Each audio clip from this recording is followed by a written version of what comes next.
तौर पे हमने बस्तर को समझने की कोशिश की मौजूदा स्थिति में, और एक अंधियारे से उजारे की तरफ बढ़ते इस बस्तर को हमने समझने की उस कोशिश में बहुत कुछ समझा, और अब राजनीतिक के नजरिए से भी समझेंगे। चूंकि आमचो बस्तर, खुशहाल बस्तर, और हर सरकार की एक कोशिश रहती है कि क्षेत्र में विकास हो, और चूंकि सेंटर में इस क्षेत्र के मुद्दों को जब भी दीपक बैज जी उठाते हैं और हम लोकसभा के उस प्रोसीडिंग को सुनते भी हैं, तो काफी खुशी होती है कि बस्तर की आवाज दिल्ली तक पहुंच रही है। उस कोताहल के बीच में जहां पर आवाजें दब जाती है, ऐसा कहा जाता है। और संत कुमार नेताम जी तो उत्कृष्ट विधायक हैं और विधानसभा उपाध्यक्ष है, और मेरे लिए खुशकिस्मती ये है कि मैं पत्रकार दीर्घा समिति में भी हूं और हमारे दीर्घा समिति के अध्यक्ष भी हैं। तो बहरहाल आप सभी का मैं इस सेशन में स्वागत करना चाहूंगा, और कोशिश ये रहेगी कि पक्ष विपक्ष दोनों आमने सामने हैं, एक अच्छे वातावरण में, स्वस्थ माहौल में चर्चा करें। क्योंकि हम लोग देखते हैं कि टीवी डिबेट में ऐसा होता है कि बहुत कुछ तू मैं की स्थिति बन जाती है। तो मैं दीपक बैज जी से शुरुआत करना चाहूंगा। अक्सर बस्तर को लेकर दीपक बैज जी ऐसा कहा जाता रहा कि बस्तर जाएंगे तो नक्सली पकड़ लेंगे। आइए, कवासी लखमा जी पहुंच गए हैं, मैं उनका बहुत बहुत स्वागत करना चाहूंगा। तो वो अवधारणा बदली है दीपक जी। मुझे लगता है कि जो पहले ये सोचते थे कि बस्तर गए तो नक्सली पकड़ के ले जाएंगे, लगता है कि अब चर्चा किस तरह से होती है बस्तर को लेकर दिल्ली में। बैसा, धन्यवाद गांधी जी। आपकी समझो बस्तर खुशहाल बस्तर इस कार्यक्रम में हम लोग को उपस्थित होने का आपने अवसर दिया, निश्चित रूप से बहुत बहुत धन्यवाद। ये सच्चाई है। ये एक समय में हम लोग को लग रहा था कि बस्तर में एक ऐसा माहौल था कि बम बारूद गोलियां जब भी फूटे, यहां पे जब भी गोलियां चले, बम फूटे, विस्फोट हो जाए। आज अगर हम देश के नक्शे की आज बात करें, हम देश और देश की बाहर बस्तर का सिर्फ एक ही नाम था, एक नाम से जानते थे कि बस्तर में सिर्फ नक्सलियों का राज है। वहां अगर हम हवाई जहाज से उतरेंगे तो ऐसा लगता है कि सीधा आके हमको पकड़ के ले जाएंगे, ट्रेन से उतरेंगे तो हमको सीधे पकड़ के ले जाएंगे। ये माहौल एक तरह से था, ये सच्चाई है। हम लोगों ने जीरम घाटी जैसा घटना भी हम लोगों ने देखा है, पूरे छत्तीसगढ़ की जनता ने देखा है, देश की जनता ने देखा है। लेकिन बस्तर का छवि एक अलग तरह की देश में था। लेकिन आज हमारी सरकार आने के बाद, माननीय मुख्यमंत्री भूपेश बघेल जी मुख्यमंत्री बनने के बाद, इस 4.5 साल के कार्यकाल में बस्तर की छवि को हम लोगों ने बदलने का काम किया। पहला चीज। दूसरा चीज कि बस्तर की जनता ने मुझे सांसद के रूप में चुन के भेजा, और हमारी जवाबदारी बनता है कि बस्तर के मुद्दों को हम देश की सरकार तक रखें। लोकतंत्र में 2 सरकारें हैं, एक राज्य सरकार, दूसरी केंद्र सरकार। दोनों सरकारें रिलेटेड हैं, दोनों की योजनाएं भी रिलेटेड है, कंबाइन योजनाएं। लेकिन बहुत से ऐसे, अगर उन दोनों के बीच में अगर एक पुल का काम कौन करेगा? सरकार करेगी। राज्य सरकार और केंद्र सरकार के बीच का काम माननीय मुख्यमंत्री, उनकी मंत्रिमंडल करेगी, ताकि केंद्र सरकार की योजना, उनके पैसे छत्तीसगढ़ और बस्तर को मिले। सांसद का जवाबदारी है अपनी क्षेत्रीय बात को दिल्ली में रखे। निश्चित रूप से मैं धन्यवाद देना चाहूंगा आपको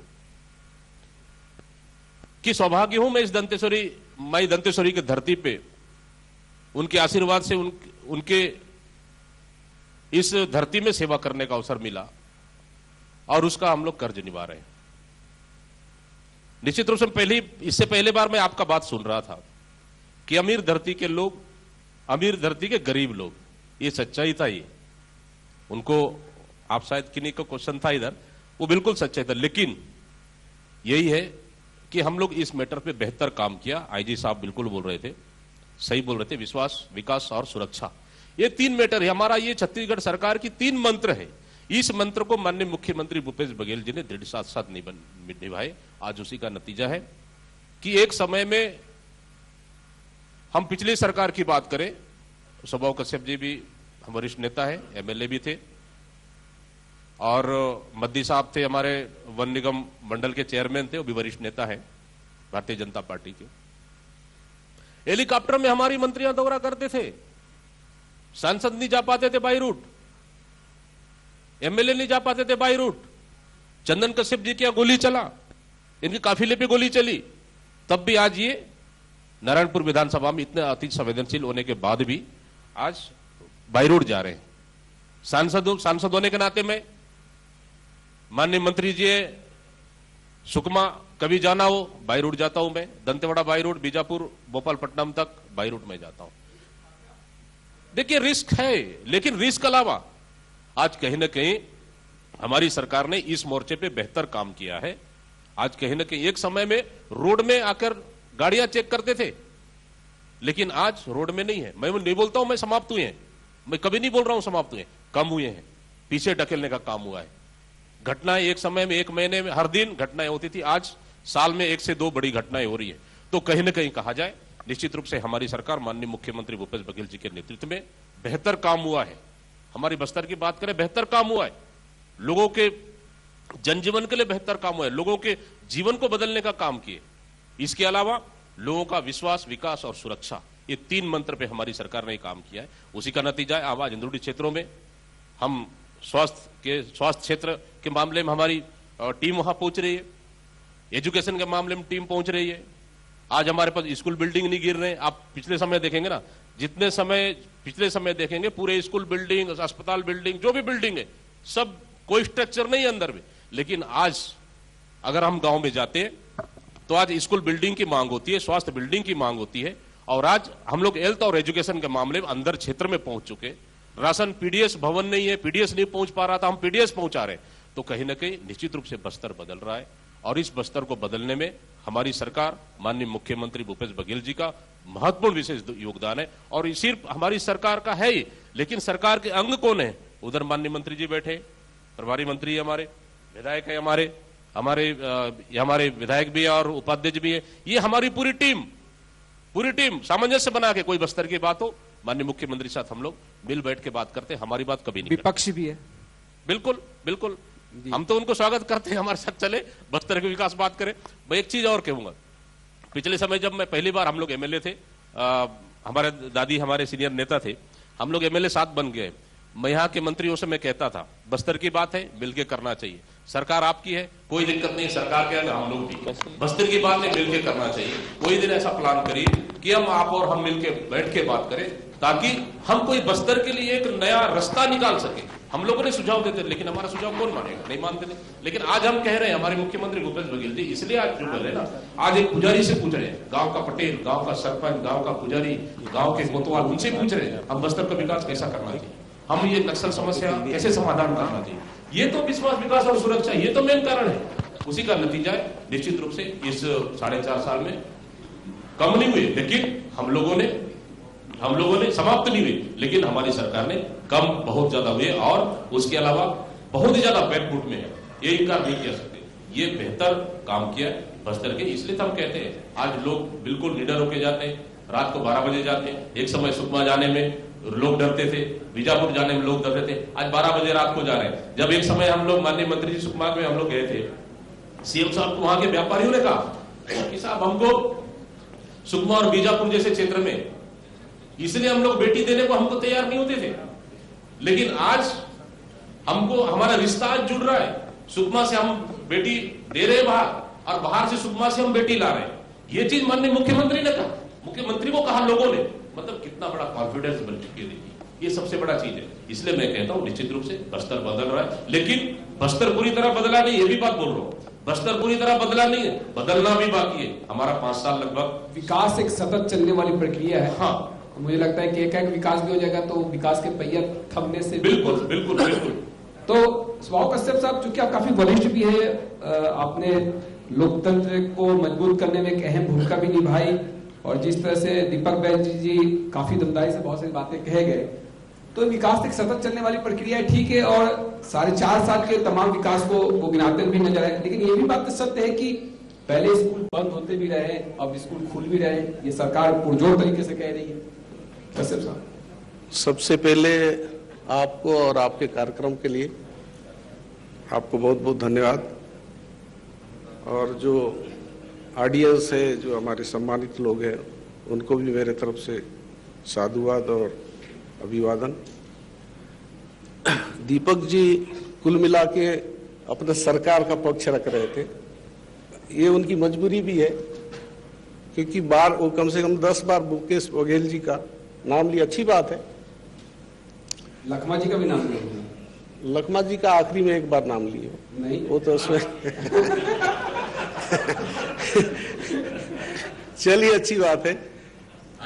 देखिए, नक्सल जो समस्या है ये साधारण समस्या नहीं है, और इसको 4 साल में टाइम बाउंड पीरियड में यदि कम हो जाए बहुत अच्छी बात है।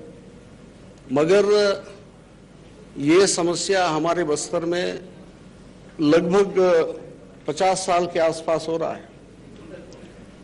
ये बात अलग है कि समस्या में कमी दिखती होगी, मगर आप जब भी बस्तर का जब भी आप देखते होंगे, हत्याएं कम नहीं मतलब होना बंद नहीं हुआ है, अभी भी निरंतर जारी है। जो केंद्र सरकार की तरफ से आप मुझे बोलना मुझे बोलने दीजिए, यहाँ पे सुंदर विषय रखने दीजिए। ठीक है, आप उसके बाद बोलिए जी।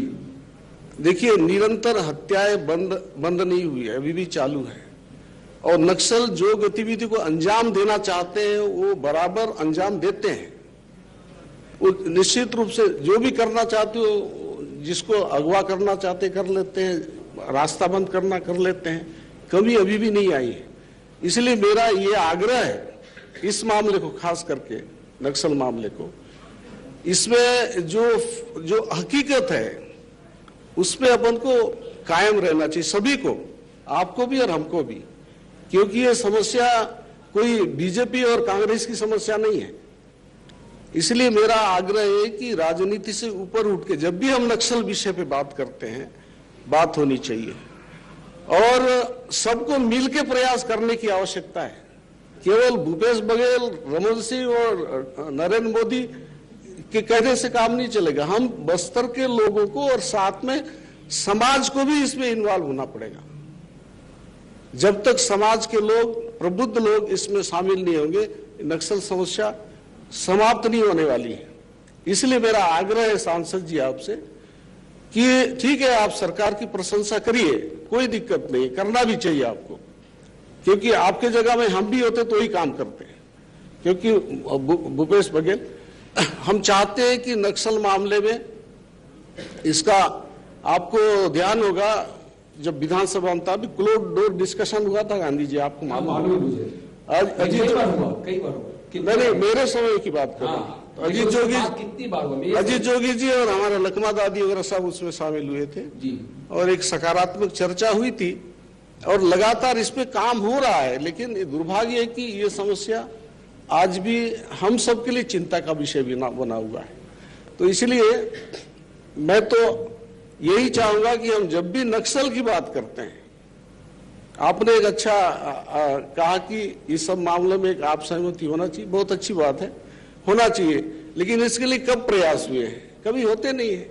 हम लोग इस मामले में कांग्रेस और बीजेपी में बढ़ जाते हैं। जब भी चर्चा होती है हम अपनी सरकार की तारीफ करने लग जाते हैं, आप अपनी सरकार तारीफ, उससे समस्या का समाधान होने नहीं है। मेरा आग्रह है आप सबसे कि आप एक बार बस्तर का आदमी होकर बात करिए, मुझे भी उस बस्तर के आदमी शामिल करिए, इतने मैं कहना चाहता हूं इस मामले में खास कर।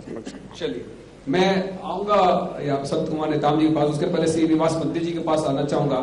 अमित शाह जी आए थे यहाँ पे सीआरपीएफ कैंप में, जब उनका स्थापना दिवस भी था, और एक बात कही गई थी नक्सल समस्या को लेकर, जब केंद्र में मोदी सरकार आई थी कि 2022 तक हम इस समस्या को खत्म कर देंगे। लेकिन आज हम 2023 में अक्सर इसको टाइम बॉन्ड में बांधने की कोशिश होती है। आपको लगता है कि टाइम बॉन्ड में इसको खत्म किया जा सकता है एक समय सीमा में? सर्वप्रथम आप सबका धन्यवाद। ये बहुत ही संवेदनशील विषय है हमारा, और छत्तीसगढ़ और विशेष रूप से बस्तर इससे बहुत ज्यादा प्रभावित रहा है। 2014 में जब नरेंद्र मोदी जी की सरकार बनी तो आतंकवाद और नक्सलवाद पर जीरो टॉलरेंस की एक पॉलिसी लेकर आई गई, और अंततः किसी भी पॉलिसी बनाते हैं, कोई भी आपके एक लक्ष्य तो आपको फिक्स करना पड़ेगा। आज उस लक्ष्य का नतीजा है कि पूरे देश में 20 ऐसे जिले हैं जो नक्सलगढ़ से मुक्त हो चुके हैं, उसमें बस्तर का कोंडागांव जिला भी है। क्वार्टा को शामिल कर लिया गया था, बीच में क्वार्टा शामिल हो गया था। मैं ये कहना चाह रहा हूं जी।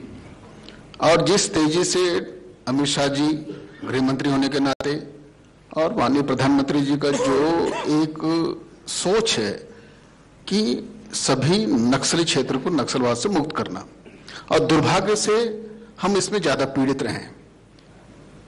हम सभी ने, चाहे कांग्रेस के हो या चाहे भारतीय जनता पार्टी कार्यकर्ता हो, अपने अपने कार्यकर्ताओं को खोया है और सबको इसको दुख भी है। और इसमें हम राजनीति नहीं करना चाहते कि इसका क्या है उसका क्या है, एक समग्र विचार ही हम ये कर रहे हैं। जब तक युक्तिकरण से हमारे आदिवासी संस्कृति को बचाते हुए विकास जब तक नीचे नहीं पहुंचेगा, यह जो नक्सल क्षेत्र का जो धब्बा हमारे लगा है उसमें समय लगेगा। और सभी के सामूहिक प्रयास से आज ये परिस्थिति पैदा हुई है कि हम ये कह सकते हैं कि नक्सलियों का थोड़ा सा बैकफुट होना, लेकिन नक्सल प्रभाव कम हो गया है, ये कहना भी जल्दबाजी होगी। और विकास के कार्य में सभी ने, जैसे हम 2012 में हम एक रेल आंदोलन किए थे, रेल के लिए सभी गए थे और लकमा दादी यहाँ बैठे हुए थे, ये भी हमारे साथ दिल्ली आए थे और सबने सामूहिक प्रयास किया था। उसी तरह यहाँ स्टील प्लांट का जो काम चल रहा, सामूहिक प्रयास था इसका। जोगी जी के समय काम चालू हुआ था, लेकिन उसके बाद सभी ने पूरा प्रयास किया। और सबका विकास, सबका साथ, सबका विश्वास, सबका प्रयास, ये जो मोदी जी ने जो मंत्र दिया है, इसको लेके पूरा देश आगे बढ़ रहा है। और आज छत्तीसगढ़ में भी, जैसे आज हम अगर चिकित्सा क्षेत्र में सोचते हैं तो डॉक्टर रमन सिंह जी की सरकार में यहाँ मेडिकल कॉलेज स्थापना हुई थी, जिसमें बलिराम कश्यप जी ने बहुत प्रयास किया था।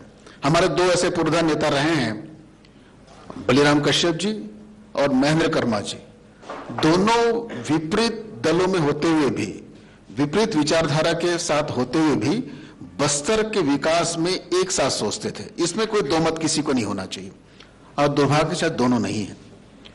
और जब मुझे याद है, मैंने देखा है, जब घोषणा हुई थी यहाँ मेडिकल कॉलेज की, तो हमारे बलिराम कश्यप जी की आंखों में अविरल आंसुधारा भर रही थी। शिक्षा के क्षेत्र में चले, हमारे रमन सिंह जी की सरकार में बस्तर, जो रविशंकर विश्वविद्यालय का एक पार्ट था, उसको बस्तर विश्वविद्यालय देकर यहाँ कुलपति के अपॉइंट करने के बाद जो हमारा काम चालू हुआ, और 15 वर्ष के शासनकाल में 2003 से लेकर 2018 में जो शिक्षा के क्षेत्र में 3-3 किलोमीटर में हाई स्कूल बनने लगे, हर ब्लॉक में कॉलेज महाविद्यालय बनने लगा, ये एक लक्ष्य लेके गया। और जब भी जिनकी सरकार बनती है वो एक प्रयास जरूर करती है कि हम ये विकास का ये प्रारूप, ये मॉडल हमारे बीच में हो। और इस बात में दो राय नहीं है कि जो 15 वर्ष के डॉक्टर रमन सिंह जी के कार्यकाल में विकास, चाहे सड़क के क्षेत्र में हो, चाहे शिक्षा के क्षेत्र में हो, चाहे सुविधा के क्षेत्र में हो, चाहे चिकित्सा के क्षेत्र में, चाहे किसी भी क्षेत्र में हो, यह बहुत तेजी से आगे बढ़ा। और जो भी सरकारें बनती, एक सेटबैक हमारा रहा कि 2018 में हम सरकार नहीं बना पाए, लेकिन एक बेस तो हर किसी को मिल गया ना, और एक बेस के ऊपर चलना और एकदम रॉ में स्टार्ट करना में बहुत फर्क होता है। बेस को समझ लेते हैं। संत रामविचार कह रहे हैं कि इन्होंने बेस दिया, इस बेस को लेकर आप आगे बढ़े। गांधी जी, सबसे पहले आपको और आपके साधना चैनल को मैं धन्यवाद देना चाहूंगा कि आपने एक बड़ी सोच के साथ हमचो बस्तर, खुशहाल बस्तर का जो परिचर्चा आपने रखा, हम लोग हमारे सीनियर लीडरों का, हमारे साथियों का, हमारे प्रशासन के अधिकारियों की जो बात से सहमत हैं, बड़े ही विस्तार के साथ बस्तर के बारे में जो चर्चा हो रहा है। नक्सल विषय पे तो बहुत ज्यादा चर्चा भी हो गया है हमारे वरिष्ठ नेताओं के द्वारा, पर मैं एक कहूंगा कि बस्तर कैसे खुशहाल होना चाहिए। आज हमारे छत्तीसगढ़ के मुखिया के द्वारा लगातार बस्तर के लोगों के लिए, खासकर सबसे ज्यादा बस्तर में आदिवासी लोग रहते हैं, उनके विकास के लिए, उनके एजुकेशन पे हम कैसे काम करें। आप देख रहे हैं बस्तर की एक मांग रही है कि जल जंगल जमीन हमारा है और इसका अधिकार हमको मिलना चाहिए। 15 साल के कार्यकाल में भारतीय जनता पार्टी की आप उसमें भी देखें, और 4.5 साल में अगर आप बात करें तो यहाँ के लोगों को उनका अधिकार जैसे वन अधिकार पट्टा सबसे ज्यादा यहाँ हम लोगों ने दिया, हमारी सरकार, हमारे मुख्यमंत्री जी ने दिया है। सामुदायिक पट्टा जो उनकी मांग था, आज हमारे कोंडागांव जिले में मैं कहूंगा कि बहुत ज्यादा लोगों को हमने दिया। साथ में हम एक कह सकते हैं कि 15 साल में हमारे भारतीय जनता पार्टी के लोगों ने राज किया, और एक देखेंगे कि वनोपज हमारे यहाँ ज्यादा होता है। अगर हम बस्तर के लोगों को मजबूत करना चाहते हैं, हमारे आदिवासियों को हम मजबूत करना चाहते हैं, अगर आदिवासी और हमारे परिवार मजबूत होंगे तो कहीं ना कहीं उनके एजुकेशन, शिक्षा पे बहुत बड़ा प्रभाव पड़ेगा। जैसे आप देखे होंगे पिछले कार्यकाल में 7 प्रकार के वस्तु जो समर्थन मूल्य में खरीदती थी सरकार, आज उसी को 65% वस्तुओं को हमारे राज्य सरकार समर्थन मूल्य मिलेगा। इसका मतलब ये होता है कि चाहे वो कोदो, कुटकी, रागी अधिक दर पे हम देंगे तो कहीं ना कहीं आज उसका एक परिणाम भी देखने को मिल रहा है। ज्यादा से ज्यादा हम उनके जेब में पैसा डाल रहे हैं, उनके खाते में पैसा डाल रहे हैं। एक उदाहरण हमने पिछले बार बीजापुर में हमने देखा है कि 15 जो साल में और 4.5 साल की हम बात करें, 5000 लोगों ने मोटरसाइकिल खरीदे हैं। 400 अगर कोई ट्रैक्टर बीजापुर छोटे से जिला में अगर खरीदता है तो ये परिणाम है। जैसे हम बस्तर की बात करते हैं, हमारी आस्था है देवगुड़ी पर, हमारी आस्था है यहाँ के शीतला पर। आज पूरे बस्तर संभाग में हमारे यहाँ तो पूरे हर पंचायत में हम देवगुड़ी के लिए लोगों को राशि दिया, उनकी आस्था है। कोई भी समाज उसमें रखते हैं तो देवगुड़ी के लिए हमने दिए हैं पैसा, घोटुल के लिए दिए हैं पैसा।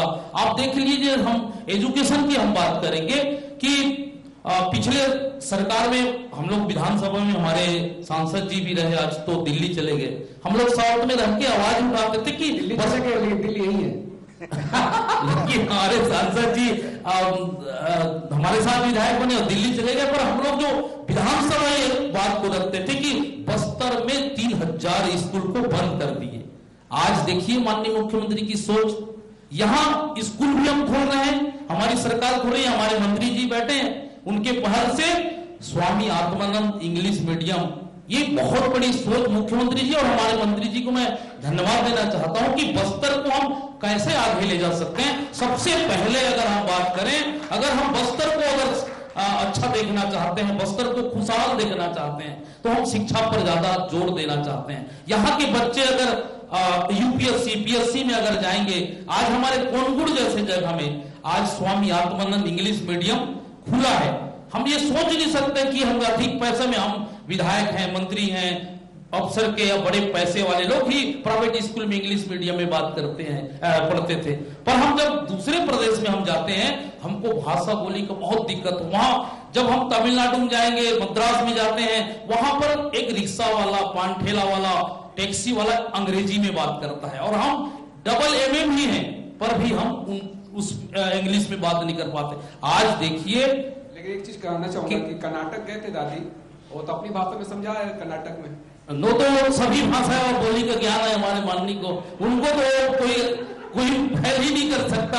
हमारे देश में नंबर 1 हमारे मुख्यमंत्री की बात दादी का नंबर आता। मैं ये कहना चाहता हूं कि कोनगुड़ जैसे जगह में आज 15 साल बाद देख लीजिए, कुछ लोग मजाक भले उड़ा ले, 15 साल बाद कोंडागांव के जिले हमारे कोनगुड़ के बच्चे अंग्रेजी में भी बात करेंगे। और आज जो हमारे आईजी साहब यहाँ बैठे हैं, एक दिन वो IAS भी बनेंगे, और मैं ये कहना चाहता हूं कि IPS भी बनेंगे। तो शिक्षा पर हमने बेहतर काम हमारी सरकार माननीय भूपेश जी ने किया है। ये लोहनीगुड़ा के रहने वाले हमारे साथी बैठे हैं, जब सरकार बनी, आप जानते हैं कि लोहनीगुड़ा में हमारे आदिवासियों की जमीन को अधिग्रहण करके वहां पर, आप सब लोग जानते हैं, इसमें बताने की जरूरत नहीं है, जमीन किसने लौटाई। अगर आप कास्ट नहीं कर रहे हैं, जब नियम है क्या उसको वापस करना चाहिए। हमने लड़ाई भी लड़ा, माननीय चित्रगुप्त विधायक रहते हुए इस मुद्दे को बार बार विधानसभा में रखने का प्रयास किए, लेकिन कोई ध्यान नहीं दे। आज अगर बस्तर में आप खुशहाल देखना चाहते हैं, यहाँ के आदिवासियों को मजबूत करना चाहते हैं, यहाँ के लोगों को अगर आप आगे ले जाना चाहते हैं, और जब बस्तर आगे होगा तो छत्तीसगढ़ का नाम पूरी देश और दुनिया में चलेगा। हमारी सोच, ये सब नेता हम लोग बैठे हैं, ये जैसे हमारे कश्यप साहब ने बहुत अच्छा बात कहा कि कुछ मुद्दे में हमको राजनीति राजनीति से ऊपर उठ के काम करना चाहिए, दलगत राजनीति से ऊंचे उठ के बात करना चाहिए। ये शिक्षा भी एक बहुत बड़ा हमारा हथियार है, इसके माध्यम से भी हम बस्तर को बहुत ले जा सकते हैं आगे। अभी भूपेश बघेल जी की समय के आप देख लीजिए, यहाँ आईजी साहब बैठे हैं। हम लोगों ने शुरुआत किया कनिष्ठ बोर्ड गठन करके यहाँ के स्थानीय लोगों को भर्ती करने का, उसका परिणाम कि 300 करीबन एक जिले में मेरे ख्याल से बस्तर टाइगर की भर्ती हो, यहाँ के लोग कमांडो बन के काम कर रहे हैं। साथ मतलब 21 लोगों को रोजगार दिए, बस्तर के लोगों को रोजगार। यहाँ स्वास्थ्य की हम बात करें, स्वास्थ्य में भी हम लोगों ने कनिष्ठ बोर्ड के तहत में, चाहे वो नर्स की हो जाए, हम प्यून की भर्ती हम लोगों ने कभी लगातार क्लिनिक की काफी तारीफ हो रही है, दरवाजे तक आप पहुंचा रहे हैं। नहीं, मेरा ये कहना है, हमारी सोच है, आपको तो मैंने पहले धन्यवाद दिया कि आपके जो चैनल ने जो विषय रखा है, हम जो बस्तर कैसे खुशहाल होना चाहिए, उसी संबंध में मैं कहना चाहूंगा कि हम स्वास्थ्य पे, हम शिक्षा पे, हम कैसे बात करें ताकि हमारा बस्तर खुशहाल रहे। आप तो बहुत बढ़िया काम आज यहाँ पर किए हैं, हमारे सभी माननीय लोगों को विचार आप सुन रहे हैं। इससे वास्तविक में कश्यप साहब जी ने, मंत्री साहब जी ने कोई इसमें राजनीति और कोई दल का बात नहीं की। हम सब की जिम्मेदारी है, हम बस्तर के लोग हैं, आने वाला पीढ़ी हमको याद करेगा कि बस्तर में लीडरशिप अगर कर रहे हैं तो सारे चीज को भुला के हम यहाँ के बस्तर को हम कैसे मजबूत करें, यहाँ के लोगों को हम कैसे संपन्न करें, ताकि हमारा बस्तर जो लोग सोचते हैं। अभी हमारे कुलपति सिंह साहब जी अभी आए हैं, मैं उनसे पूछ रहा था कि बस्तर में जब उनकी पोस्टिंग हुई यहाँ पर विश्वविद्यालय में, तो वो घबराए हुए थे कि मैं ज्वाइन करूं कि नहीं करूं, पर जब यहाँ आने के बाद उन्होंने मुझे आज बताया कि बहुत अच्छा लगा साहब कि बस्तर जो है बहुत अच्छा लगता है। तो कुल मिला के लोगों की एक दिल दिमाग में, जब दिल्ली में हम जाते हैं कि सबके दिमाग में है कि बस्तर ऐसा है, बस्तर वैसा है। आज अगर बस्तर अच्छा अगर जा रहा है तो हमारे प्रशासन के लोगों के नतीजे, हमारे माननीय सीनियर लीडरों के जो प्रयास से आज बस्तर वास्तविक में आगे जा रहा है। मैं आप सभी से यही कहना चाहूंगा कि वास्तव में हम बस्तर को और कैसे मजबूत करें, इस स्तर पर सभी की भागीदारी होनी चाहिए, विपक्ष और पक्ष सभी की होनी चाहिए। चंदन कश्यप जी, नारायणपुर का जिक्र आता है, अबुझमाड़ का जिक्र आएगा, और अबुझमाड़ का जब जिक्र आ जाएगा तो अबुझ पहली, लेकिन अबुझ पहली से ही कुछ पहली सुलझी भी है। मलखम की बात करना चाहूंगा क्योंकि अभी वैश्विक स्तर पर उसकी काफी चर्चा हुई, और कहीं ना कहीं जब बात ये हुई कि जो ग्राउंड पे जो यहाँ के ट्रेडिशनल जो स्पोर्ट्स है उसको बढ़ावा दिया जाए। मलखम यहाँ का नहीं है, लेकिन वहाँ के बच्चों ने जो कर दिखाया, निश्चित तौर पर उसे छत्तीसगढ़ का और बस्तर का नाम रोशन हुआ है। आपने काफी करीब से देखा होगा। आमचो बस्तर, खुशहाल बस्तर, सागर टीवी के सभी सदस्यों को मेरा प्रणाम, जय हिंद। यहाँ सभी दर्शकों को मैं नमस्कार करता हूँ। आमचो बस्तर, खुशहाल बस्तर, सबसे पहले तो मैं बताना चाहूँगा, नारायणपुर विधानसभा एक ऐसा विधानसभा है जो बस्तर जिला का आधा हिस्सा, कोंडागांव जिला का आधा हिस्सा और नारायणपुर का आधा हिस्सा, 3 जिलों से मिलकर बनता है। और इसमें 80% भाग नक्सल प्रभावित क्षेत्र है। लेकिन जब से आदरणीय भूपेश बघेल जी ने मुख्यमंत्री पद संभाला, उस समय से छिटपुट घटनाओं को छोड़कर कोई भी बड़ी वारदात नहीं हुई। और आप कह रहे थे अबूझमाड़ था, मैं भी जानता हूँ आज 72 साल हो गए भारत आजाद हुए, लेकिन बुझने का प्रयास शायद कोई भी सरकार ने नहीं की, लेकिन आज हमारे भूपेश बघेल अबूझमाड़ को बुझने का प्रयास किया। वहाँ के लोगों को कैसे हम समृद्ध बनाए, उनके लिए मसाजी पट्टा सर पे करा के दिया गया ताकि वो लोग अपनी उपज को सरकारी दाम पर बेच सके। पहले सेठ साहूकारों को औने पौने दाम में दिया जाता था, आज सड़कों की जाल बिछ गया। चाहे आप कोंडागांव से मर्दापाल होकर चित्रकूट रोड को देखिए, या भाजपुरी से चित्रकूट रोड देखिए, या मर्दापाल से आपका भाटपाल रोड देखिए, या नारायणपुर से दंतेवाड़ा रोड देखिए। इस तरह सभी तरफ विकास हुआ। और मुख्यमंत्री को धन्यवाद देना चाहूंगा कि उस क्षेत्र में पहले 15 साल तक भारतीय जनता पार्टी विधायक रहे, और मैंने उनको बहुत कम गांव में देखा। मैं तो आज भी कहूंगा कि 15 साल के मंत्री रहे तक 15 से 20 गांव कोटा गांव देखे, और नारायणपुर सिर्फ छोटे नंबर खौड़ाई, ओरछा, नारायणपुर के आसपास और भानपुरी में हुई, क्षेत्र में हुई हाल। मैं विधायक होने के नाते, जनता सेवा करने के नाते मैं हर जगह पहुंचा। कोंडागांव में बेचा है, जहां रोड का अभाव कारण वहां पहुंच नहीं पाया। मैं तो पुलिस प्रशासन को धन्यवाद देता हूं। जब मैं मरकामपाल जाऊंगा तब वहां के पुलिस कैंप खड़ेली में मुझे रोका गया, गाड़ी को रखा गया, जैकेट दिया गया, हेलमेट दिया गया कि आप मोटर से नहीं जा सकते। तो मैंने बाइक से गया तो 2 पुलिस वाले मुझे बीच में बैठाए, गांव तक पहुंचाया। तो वहां बहुत सारे लोग थे, तो वहां मुझे विधायक को था। तो जब मैंने कहा विधायक मैं तो क्या सोचे, आज भी विधायक होता है, हम तो जानते नहीं थे। और पहली बार उस क्षेत्र में विधायक को देखी और उन्होंने मांग की हमको सांसद भवन चाहिए और हैंडपंप चाहिए। हैंडपंप गाड़ी मर्दापाल में खनन कर रहा था। मैं उनको फोन किया, फौरन गाड़ी को 5 बजे वहां बुला दिया और 3 बोर करवा दिया। तो 70 साल में पहली बार वहां हैंडपंप देखी। और कुधूर का क्षेत्र जो नदी के उस पार, उस क्षेत्र में पिछले साल 2 जेसीबी लगा के मैंने बोर गाड़ी भेजा और वहां के लगभग 150 लोग उसकी रखवाली कर रहे थे, जला देते। तब वहां 10 बोर करवाए। वो आजादी के बाद पहली बार हैंडपंप देखी, लेकिन उस समय वहां विषम परिस्थिति था और वो गाड़ियां बारसूर होती हुई जगदलपुर होते कोंडागांव पहुंची। अरे आज उसी एक नदी पर भौरडी नदी है, उस नदी में आदरणीय मंत्री जी केदार कश्यप 6 साल पहले भूमि पूजन करते हैं आदनार, जिसका आता पता नहीं होता है। उस पुलिया को 2022 में आदरणीय सांसद और मैं जाकर भूमि पूजन की तो बात बन रहा है। 4 पुलिया जो बियालवाड़ में, आदनार में, लखापुरी में, और अभी टेंडर भी हो गया है। 2-4 दिन में मैं जाऊंगा उधूर में भी 8.5 करोड़ का पुलिया भूमि पूजन करूँ। और मैं नारायणपुर की बात करूं, नारायणपुर में रोड चौड़ीकरण, बदवा तालाब की स्वीकृति में वो प्रगति पर है और गली मोहल्ले नगर पालिका क्षेत्र में पूरा डामरीकरण सड़क बन गया। 15 साल तक नहीं था। और नारायणपुर में भी मैं ये कहेंगे कि सब कार्य इन्हीं के समय का था। मैं कहना भी चाहूंगा, चलिए वो एक आरोप प्रत्यारोप रहता है। नहीं, हाँ। मैं एक बात कहना चाहता हूँ, आरोप प्रत्यारोप अपनी जगह में राजनीति में चलते रहता है। नारायणपुर का गांधी जी ने आपसे एक स्पेशल सवाल पूछा अबूझ का, ठीक है, आज भी अबूझ है नारायणपुर। आप आज भी कुतुल और आका बेड़ा से आप जा ही नहीं पाते। मैं कहना चाहता हूं कि उसका जो जमीन का जो सर्वे है हम लोग भी नहीं करा पाए, सैटेलाइट सर्वे पर हुआ था। जमीन का सर्वे जरूरी है वहां पे। आज भी लोगों को वहां पे जमीन का पट्टा नहीं मिल रहा है।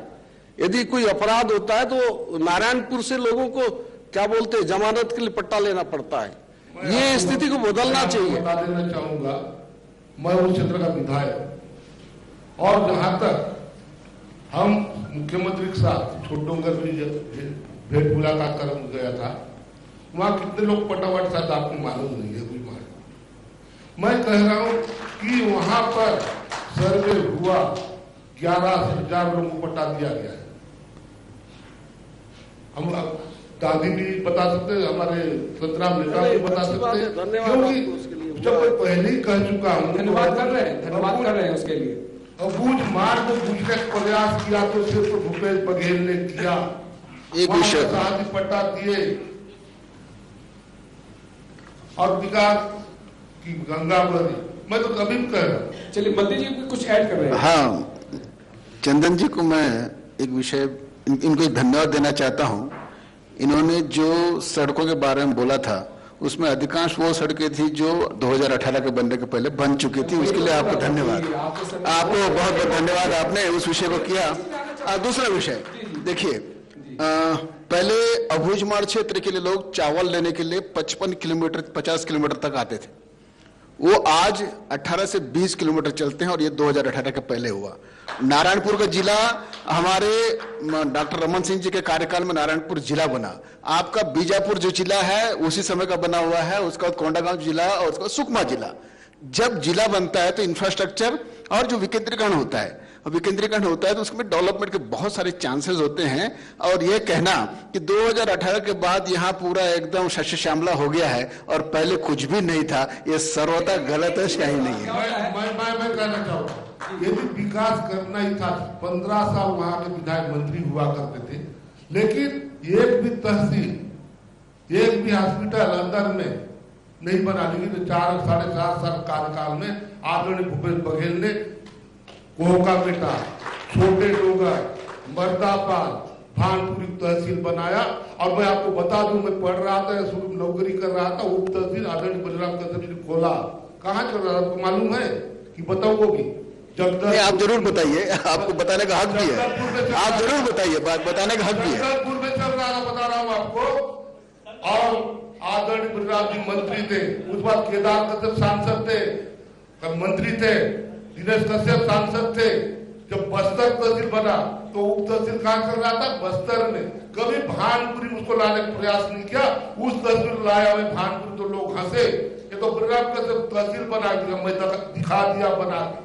भानपुरी में आत्रा स्कूल खोला, बड़ा भारी हॉस्पिटल बना, सामुदायिक भवन बना, तहसील भवन बन रहा है, मर्दाबाद में कॉलेज खोला। चंदन कश्यप जी बहुत ही पर्सनल हो रहे हैं, आपको बता दूं मैं।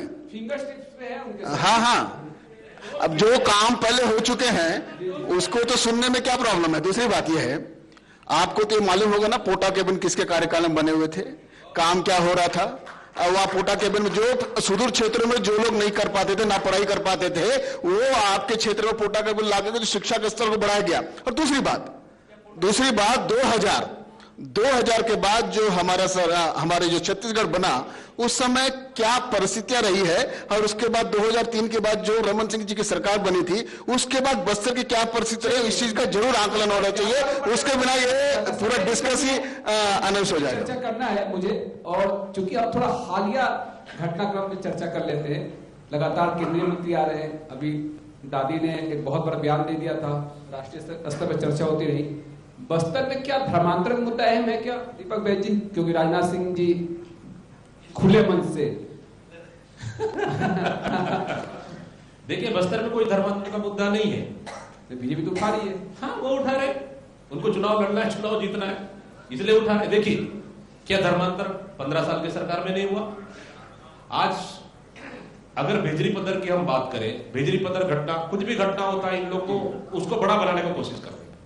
भेजरी पदर में जो महिला की मौत हुई थी ना, है कि तो उसका धर्मांतर वो कब आई थी ईसाई समुदाय में? वो इनकी सरकार में आई थी, वो विरोध अब कर रहे। मतलब सीधी सीधी बात है कि धर्मांतरण कोई मुद्दा नहीं है, धर्मांतरण मुद्दा बनाया जा रहा है। हमारी सरकार मुख्यमंत्री भूपेश बघेल जी के नेतृत्व में, कवासी लखमा जी के नेतृत्व में, हमारे एमएलए, हमारे बस्तर के जनप्रतिनिधि बेहतर काम कर रहे हैं। मैं छत्तीसगढ़ की बात करूंगा और बस्तर की बात करूंगा।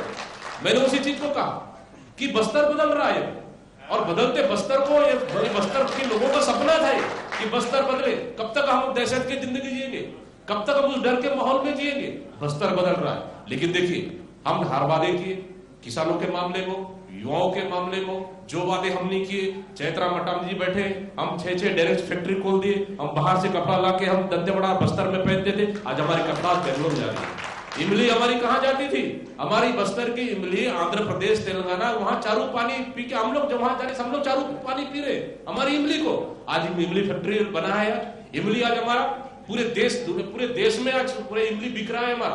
कोई कैंडी के रूप में बिक रहा है, तो कोई ब्रिक्स रूप में बिक रहा है, कोई तो वो चाट मसाला, हर चीज 8 से 10 प्रकार के पैकेट बन के बिक रहा है, और यूएस रवाना हो रहा है हमारा इमली। मतलब सोच लीजिए, ये मुख्यमंत्री भूपेश बघेल की और हमारे बस्तर के जनप्रतिनिधियों की सोच है ये, ठीक, नंबर 1। और दूसरी चीज, मैं वही चीज कह रहा था कि हम लोग को बदलता बस्तर में ये लोग नहीं पचा पा रहे। 15 साल सरकार चलाए, बिल्कुल डॉक्टर साहब बोल रहे थे कि हम साथ आके मिलना चाहिए, बात करना चाहिए, मैं सहमत हूं। कवासी लखमा जी बैठे, मैं बैठा हूं, ये बैठे, मैंने उस चीज को पहले भी बोला। हम इनके मंत्रियों को बोलते थे बस्तर की बात के लिए कम से कम एक बार बैठे, तो कभी नहीं बैठे।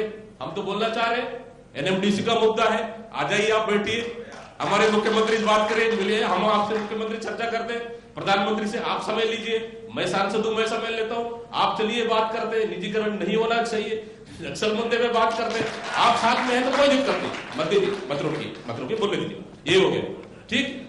ये आप साथ आके, हम चाह रहे हैं बस्तर का विकास साथ मिलकर करना चाहिए, लेकिन कुर्सी के लिए बस्तर के लोगों को जान जोखिम में डालकर अपना कुर्सी हाथ आओगे, ये हम, हमारी सरकार, हम बर्दाश्त नहीं करेंगे। धर्मांतरण इनकी सरकार में हुई है। आप कहीं पे भी मौत होती है, आप और मैं चले जाइए, आप लोग बैठे हैं ना, हम चले जाते हैं, 2 लोग पूछते हैं आपका धर्मांतरण कब हुआ, पूछते हैं हम धर्मांतरण कब हुआ, कि 2018 का बाद हुआ या 2018 से पहले हुआ ये। लेकिन देखिए क्या है, बस्तर वैसे भी शुरू से जल रहा था, आप भी विधायक रहे, जनप्रतिनिधि रहे, आप लोग अच्छा जानते हैं, वास्तव में राजनीतिक नहीं होना चाहिए, सच्चाई है। इस जलता हुआ बस्तर को हम लोग शांत बस्तर करने जा रहे हैं। क्या हम लोग 300 घर जली ताड़मेट लगा वो नहीं देखे, सामूहिक नरसंहार हुई उसको हम नहीं देखे, जिरम घाटी घटना वो उसको हम नहीं देखे, एक एक घटना पे देखे, ठीक है, आज भी चुटपुट घटनाएं होती है, हम इनकार नहीं कर रहे, लेकिन शांत बस्तर को शांत रहने दिया जाए। हम शांति चाहते हैं, आपको भी तो मौका मिला 15 साल काम करने के लिए, आप क्यों शांत नहीं किया, आज क्यों शांत बस्तर को अशांत करने में लगे रहे। लेकिन आज कवासी लखमा हमारे सीनियर नेता है, मंत्री है, प्रभारी मंत्री है, ये एमएलए, मैं एमएलए हूं, ये एमएलए, उधर एमएलए चित्रकूट बैठे और पूरे हमारे लोग मिलकर, हमारे अधिकारी आईजी साहब बैठे, इनको भी श्रेय जाता है, हमारे अधिकारी बैठे, प्रशासन के अधिकारी बैठे, सब लोगों ने मिलकर इस बस्तर को शांति को वापस हम लौटा रहे हैं। हम चाहते हैं हमारा बस्तर शांति का टापू बने, लेकिन इस कुर्सी के लिए अशांत बस्तर अशांत करेंगे, बर्दाश्त होने नहीं दिया जाएगा, ना बर्दाश्त करेंगे। क्योंकि देखिए धर्मांतरण कोई मुद्दा नहीं है, क्या धर्मांतरण मुद्दे पे, धर्मांतरण के रास्ते पे सत्ता हासिल करना चाहते हैं, ये कभी नहीं होने देंगे। आप पहले भाई भाई को लड़ाओ, निर्दोष आदिवासी को गोली मारो, आप गोली मार रहे हो, पहले गोली मार दो, ऊपर से शर्ट फहरा दो, गोली एनकाउंटर हो गया, फर्जी एनकाउंटर कितना करोगे, बहुत कर लिए 15 साल में, नहीं होने देंगे। आप दारू केस में पकड़ा दो, नक्सली केस बना के अंदर कर दो, मतलब ये बहुत हुआ है, नहीं होने देंगे। आज भी कह रहा हूं मैं, धर्मांतरण कोई मुद्दा नहीं है, गांव का मामला है, गांव में निपटाने दीजिए। अगर गांव में मामला हुआ है, कोई दफन का मामला है, आप वहां जाके नेतागिरी क्यों करते, उनको दफनाने दीजिए ना, उनको गांव वाले दफनाने दीजिए, गांव वाले निर्णय लेने जाइए। ये वहां जाके हनुमान बजरंग बली टाइप में प्रकट होकर वहां इसको भड़काना उसको भड़काना नहीं, ये शांत बस्तर है। मैं आपसे हाथ जोड़कर फिर भी निवेदन करता हूं, हाथ जोड़ के निवेदन करता हूं कि इसको राजनीतिक दंगल मत दीजिए। अपनी कुर्सी के लिए हमारे आदिवासियों को भाई से भाई को मत लड़ाइए। हमारे लोगों को इस धर्मांतरण के रास्ते पे आप सत्ता हासिल करेंगे, कुर्सी हासिल करेंगे, ये संभव नहीं है। ये मनसा छोड़ के बस्तर के विकास की बात करना चाहिए और हमको आदिवासी से दिल से दिल जोड़कर काम करना चाहिए, नफरत छोड़ के मोहब्बत की बात करना चाहिए। अगर इस तरह से आप बात करेंगे, हम कभी भी इसको बर्दाश्त नहीं करेंगे। हम लोगों ने बहुत खोते हुए देखा है, हम लोगों ने कितना मेहनत कर रहे हैं बस्तर के लिए, हम लोग जानते हैं इस चीज को। आप लोगों ने 15 साल मेहनत किया, उसका नतीजा भी बस्तर देखा है। हम लोग 4.5 मेहनत कर रहे हैं, इसका नतीजा भी बस्तर देख रहा है। तो निश्चित रूप से हम लोग को बस्तर को शांत माहौल में रहने देना चाहिए। ये धर्मांतरण, ये हिंदू मुस्लिम सिख ईसाई, अरे आप लोग तो शपथ ले रहे हो, खुलेआम शपथ ले रहे हो, उसकी दुकान में नहीं जाना, उसकी दुकान में नहीं जाना, ये क्या बात है भाई? मतलब बस्तर में ये हालात हम पहली बार देख रहे हैं। मतलब आज कवासी लखमा मंत्री बना, आपको तकलीफ है, आज संत नेता विधानसभा को उपाध्यक्ष तकलीफ है, दीपक भाई सांसद बना तकलीफ है, चंदन कश्यप एमएलए बना तकलीफ है। आप लोग बोलोगे बहुत अच्छा है और हमारे लोग बनेंगे तो और अच्छा काम करेंगे तो तकलीफ है, नहीं, स्वीकार करना पड़ेगा। आपने 15 साल राज किया, स्वीकार करिए। आज जनता ने हमको 12 में 12 सीट दिया है, ये भी आपको स्वीकार करना पड़ेगा। चुनाव है 3 महीने बाद, बस्तर की जनता, छत्तीसगढ़ की जनता जो निर्णय ले देगा उसको हम स्वीकार है, लेकिन बेहतर काम कर रहे हैं और इस काम को लेकर हम जनता को देंगे। हम कोई बिल्कुल हम लोग कहीं भी पूरा मौका मिलेगा, ये तो आप ही लोग के लिए मंच है, दीपक जी बोलेंगे। बिल्कुल, इसलिए मद्दी साहब आप भी वरिष्ठ नेता है और स्वभाव कश्यप जी आपको भी चुनाव भी लड़ना है, वरिष्ठ नेता है। मैं कृपया इस मंच के माध्यम से बोल रहा हूँ, धर्मांतरण के रास्ते सत्ता हासिल करना अगर सोच रहे हैं, बस्तर की जनता कभी माफ नहीं करेगी आपको। और धर्मांतरण के रास्ते पे आप ये कुर्सी पाने का जो चाल चल रहे इसको छोड़ दीजिए। धर्मांतरण कोई मुद्दा नहीं है, धर्मांतरण को जबरन मुद्दा बनाया जा रहा है, इस मुद्दे पे आप दूर रहिए तो ज्यादा अच्छा है। मैं एक बात बहुत मजबूती से कहना चाह रहा हूं, भारतीय जनता पार्टी सत्ता प्राप्ति के लिए कोई राजनीति नहीं करती और सत्ता प्राप्ति के लिए कोई शॉर्टकट नहीं अपनाती। ये बात तो एकदम तय है। और जहां तक धर्मांतरण का मुद्दा है, बहुत विषय गंभीर होता है और इसमें बहुत ही गंभीर विषय पर चर्चा करनी चाहिए। क्योंकि आप बस्तर में रहते हैं, हम भी बस्तर के यहीं के हैं और बस्तर यही कहलाना पसंद करते हैं, और हम भी यहाँ की संस्कृतियों को उतना ही प्रेम करते हैं जो सब करते हैं। हमारा ये कहना ये महत्वपूर्ण है कि बहुत लोग कहते हैं कि 15 वर्ष में बहुत सारे चर्च बने। भारतीय जनता पार्टी के नेतृत्व ने कभी भी किसी भी व्यक्ति को अपने धर्म के लिए रोका नहीं गया है। आप अगर स्वेच्छा से कोई धर्मांतरण करना चाहते हैं, कोई सा भी धर्म अपनाना चाहते हैं, कोई भी चर्च बनाना चाहते हैं, कोई मस्जिद बनाना चाहते हैं, कोई मंदिर बनाना चाहते हैं, कोई विषय की तकलीफ नहीं है। तकलीफ तब होती है जब आप बरगला कर आप उनको अपना माइंड वॉश करके और उसके बाद बस्तर की जो संस्कृति को जो आप क्षति पहुंचाने की कोशिश कर रहे हैं, उसमें अगर किसी की अगर सरपरस्ती आज रहती है, हम उसका पुरजोर विरोध करते हैं। और बस्तर के विकास के लिए इसके जो हम चाहते हैं कि बस्तर पूरे भारत में सबसे क्षितिज में रहे, यहाँ विकास के लिए भी, सांस्कृतिक रूप से बस्तर बहुत ही अनूठा है और सबके दिल में इसका जो प्रेम है, इसको किसी भी ढंग से विषय नहीं बनाना पड़ता है और जो विषय नहीं बनाना चाहिए। आदरणीय सांसद जी से धर्मांतरण भी एक तरह का बड़ा मुद्दा है बस्तर में और विशेष मुद्दा है, और आप भी जानते हो, मंत्री जी भी जानते हैं हकीकत क्या है। ये बात अलग है कि उसको आप नहीं बोल पा रहे हैं, सार्वजनिक नहीं कर पा रहे हैं, वो विषय अलग है, मगर उसको मैं जनता के विवेक पर छोड़ देता हूं। जनता भी जानती है कि बस्तर में हो क्या रहा है। ये जो इतनी बड़ी जो बात है, कोई हवा में नहीं उछालता है। और हम लोग जैसे जिस तरह से मोदी जी ने कहा कि हम लोग धर्म की राजनीति मतलब सत्ता के लिए अपन नहीं करते भाई तो इसलिए ये खंडन भी हुआ है। देखिए, ये अभी भी बड़ी समस्या है गांव-गांव में। आज भी आप देखते होंगे रोज कहीं ना कहीं घटनाएं सुनने को मिलता है, खास करके जब किसी का देहांत हो जाता है और फिर वो दफनाने का मामला आता है, उसमें बड़ी समस्या रोज आती है। हमारा सुंदर राज जी रोज फेस करते होंगे उस तरह के मामला। तो इसलिए ये विषय को इतने हल्के ढंग से नहीं लेना चाहिए, मेरा आग्रह है। ठीक है, आप राजनीतिक आदमी, राजनीति करिए, अपना बचाव करिए जो भी, लेकिन मैं आपको बता रहा हूं कि जब बस्तर में धर्मांतरण की जो बात है, विधानसभा में जो प्रश्न लगा था, तो केवल 136 लोग धर्मांतरित हुए हैं। आपको आश्चर्य होगा, लेकिन रविवार को मैं आपको दावे के साथ कह रहा हूं, आप कोई भी गांव जाके देखिए, चर्च में आपको 200 लोग मिलेंगे, वो सब बस्तरिया लोग हैं साहब। इसलिए ये कह देना कि भाई कोई धर्म परिवर्तन नहीं हो रहा है, ये आप कह सकते हैं, सांसद है, नेता है, मगर मैं बस्तरिया होने के नाते मैं कह सकता हूं कि ये काम चल रहा है और अंदर अंदर बड़ी तेजी के साथ चल रहा है। तो इसमें इसके लिए भी आपने कहा था कि जो बस्तर के विकास के लिए सभी को एक साथ मिलकर काम करना चाहिए। मैंने ऐसा नहीं कहा था, यदि सबको मिलकर करते तो अच्छी बात है। मैं स्पेशली नक्सल मुद्दे पे बात किया था कि हम सबको इस मामले को उसी तरह से, ये जो धर्मांतरण का जो मामला है, इसमें भी हम सबको थोड़ा मंथन करके हमको काम करने की जरूरत है। ठीक है, नहीं, नगरनार बड़ा मुद्दा है। संकल्प भी आ चुका है विधानसभा में नगरनार को लेकर, और सरकार ने तो यहाँ तक कह दिया, राज्य सरकार ने।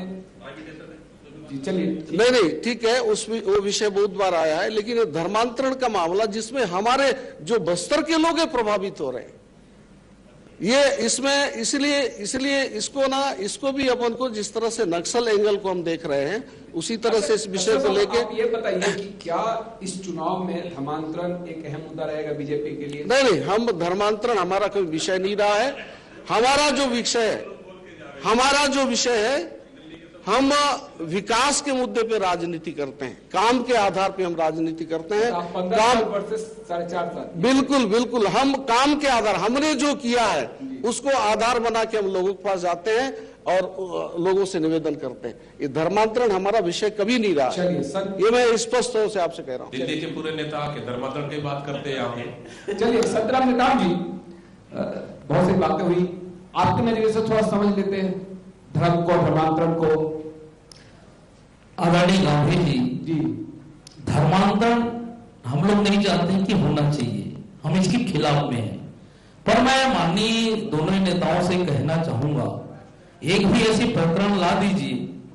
हमारे मुख्यमंत्री जी भी कहते हैं कि अगर जबरिया अगर कोई धर्मांतरण अगर कर रहा है तो उसके लिए कानून और कानून के तहत काम होगा। अगर किसी को ऊपर राजनीति ही करना है, केवल धर्मांतरण, इनके पास तो कोई मुद्दा है नहीं। माननीय मुख्यमंत्री जी ने सारे मुद्दा चिन्ह केवल एक धर्मांतरण है। जिस हिसाब से बस्तर में लोगों का लड़ाने का काम हुआ, जैसे अभी एक बड़ी घटना हुई नारायणपुर में, बेहद शर्मनाक और दुखद घटना है। अब इसके लिए हमारे सांसद जी बहुत विस्तार से बताए, पर यह ऐसा होना नहीं चाहिए। मैं इसके पक्ष में नहीं हूं। अगर हम तुलनात्मक अगर हम बात करें, 15 साल में अगर जितने चर्च बने ना, और अभी हमारे 4.5 साल में, डेटा कहां से आएगा इसका? ये आप निकाल सकते हैं, आराम से आ जाएगा डाटा।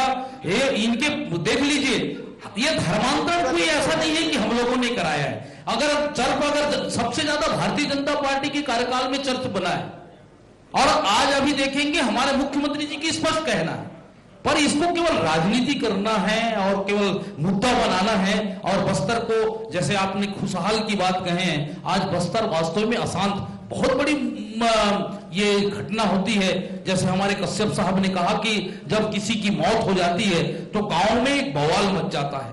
मैं चाहता हूं कि धर्मांतरण नहीं होना चाहिए, खासकर अपना नगरनार की हम बात करें। ये देख लीजिए गांधी साहब, आज हम लोग बहुत बात कर रहे हैं, यहां के युवा दूसरे प्रदेश में पलायन करते थे, यहां बोरगाड़ी में काम करते थे। आज जो 2 साल पहले कोरोना आया, उसमें बहुत से हमारे बेरोजगार साथी, जो मजदूर साथी हमारे बस्तर में आए। मैंने मुख्यमंत्री को सुझाव दिया कि अगर बस्तर में अगर आप ये जो पलायन को रोकना चाहते हैं, बेरोजगारी को अगर आप रोकना चाहते हैं, ये हमारे मजदूर लोग बड़े आंकड़े में आप यहां पर आए हैं, उसको आप रोकिए। मेरा एक सुझाव था, माननीय मुख्यमंत्री जी ने उस सुझाव को स्वीकार किया और रोजगार के तहत काम किए, जैसे गोठानों में उनको रोजगार देने का काम किए। मैंने तो ये कहा कि हमारे माननीय मंत्री जी बहुत बार, पिछले बार भी कहा कि पलायन को रोकना चाहिए। इतनी बड़ी आंकड़ा में लोग चले गए। आज नगरनार में देख लीजिए, उसको निजी हाथों में देना चाहते हैं, बड़े मुश्किल से हमारे यहाँ के लोगों को रोजगार मिलता है। इस प्रकार से नगरनार में जो बात हो रही है या जो बात चल दी गई, ये हमारे हाथ से निकलता जा रहा है। बस्तर को अगर हम आगे बढ़ाना है, बस्तर के बेरोजगारों को अगर रोजगार देना चाहते हैं, तो हम उद्योग की बात करना चाहिए। यहाँ के उद्योग को बेचने की बात नहीं करना चाहिए। आदरणीय साथियों, हम लोग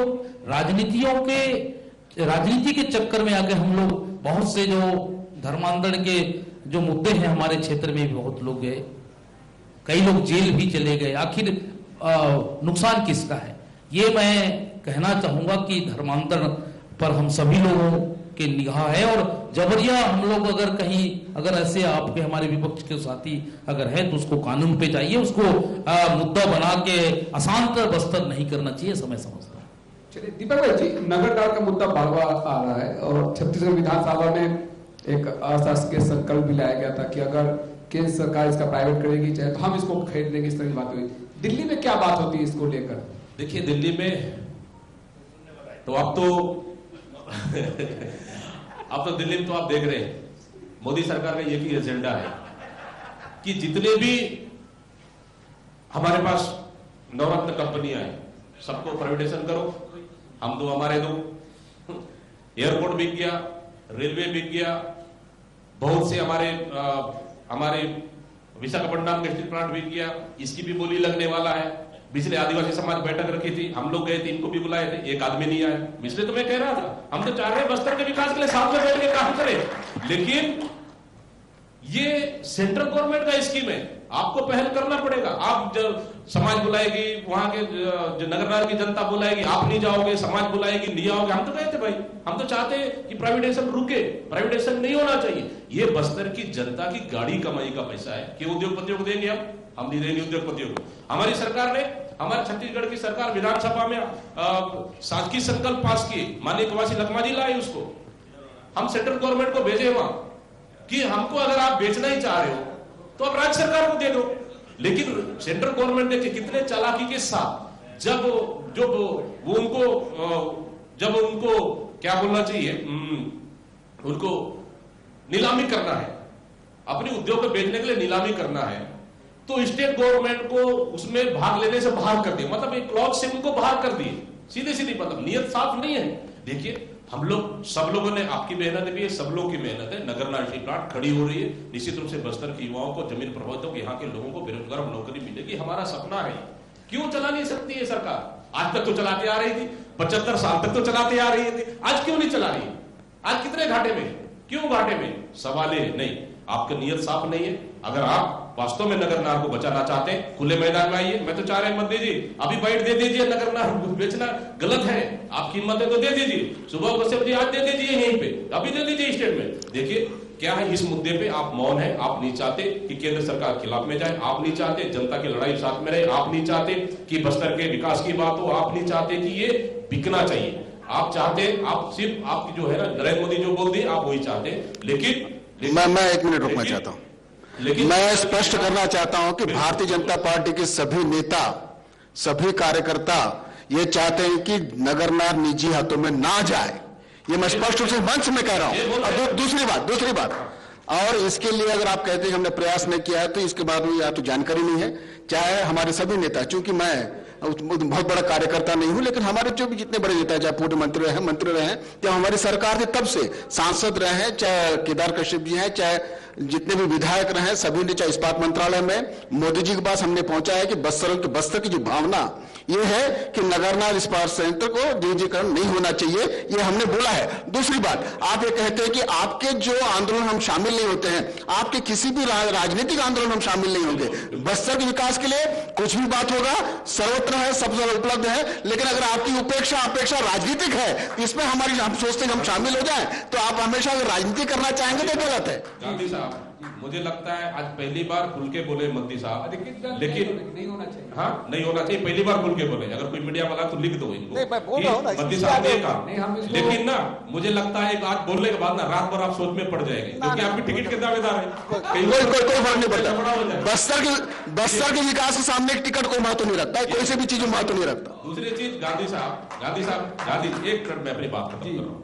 इन लोग जाते हैं दूसरा मुद्दा को लेके बात करते हैं, दूसरा मुद्दा पे जाके, अब आवेदन कौन सा मुद्दे में दिया, आपका आवेदन दे दिए नहीं, कौन सा मोदी जी को मिले, कौन मंत्री मिले हो कि ये प्राइवेटाइजेशन नहीं होना चाहिए, अब तक आपका आवेदन तो देखे नहीं है। अगर आपका आवेदन दे दियो, आज सार्वजनिक कर दीजिए कि हम लोगों ने जाके स्टील मिनिस्टर को हम बोले कि ये आवेदन दिए हैं कि नगरनार प्राइवेटाइजेशन नहीं होना चाहिए, अगर आप दिए हो वहां दे दियो, रेल के लिए बस्तर में 12 विधायक, ये नहीं चले, कांग्रेस जनता ने बस्तर को 12 विधायक दिया कांग्रेस का, आंदोलन वाली बात ना, और एक सांसद आपका है।